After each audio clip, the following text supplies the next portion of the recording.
দিনটা ছিল 25/5/2025।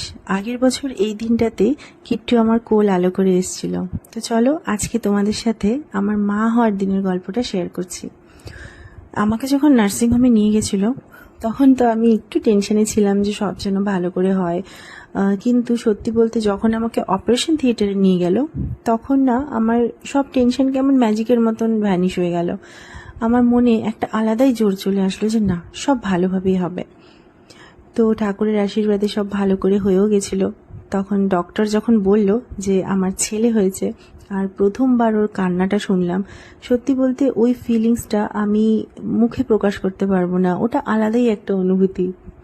তো এই যে কিট্টুকে বের করে আমার বাড়ির সবাইকে দেখাচ্ছিল, তো সবাই তো ভীষণ ভীষণ খুশি ছিল সেদিন। তারপর ওকে আমার কাছে দিয়ে দিয়েছিল। আর দেখো ও কি সুন্দর ছোট ছোট চোখ মেলে দেখছে সব কিছু। এই মোমেন্টটা আমার কাছে খুব স্পেশাল, প্রথমবার ওকে নিজের কাছে পাওয়া। এতদিন তো গোটা প্রেগনেন্সি ওকে আমি আমার ভেতরে ফিল করেছিলাম, শুধু ভাবতাম যে কবে আসবে, কবে আমি ওকে দেখতে পাবো।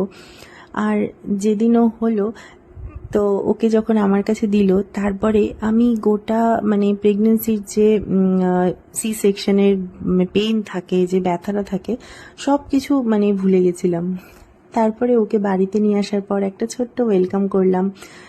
এখন আমার সেই ছোট্ট কিট্টুটার একটু বড় হয়ে গেছে, এখন ওর 1 বছর হয়ে গেছে।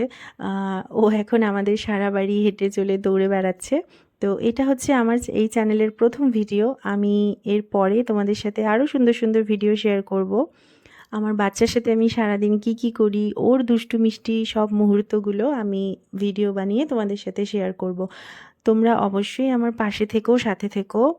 আর আমার ভিডিওগুলো যদি ভালো লেগে থাকে তাহলে একটা লাইক কমেন্ট করে দিও, আর আমার চ্যানেলটাকেও সাবস্ক্রাইব করে দিও এরপরে আরও সুন্দর সুন্দর ভিডিওস দেখার জন্য। তো চলো আজকের ভিডিওটা এখানেই শেষ করছি, দেখা হচ্ছে এর পরের কোনো একটা সুন্দর ভিডিওতে। টাটা।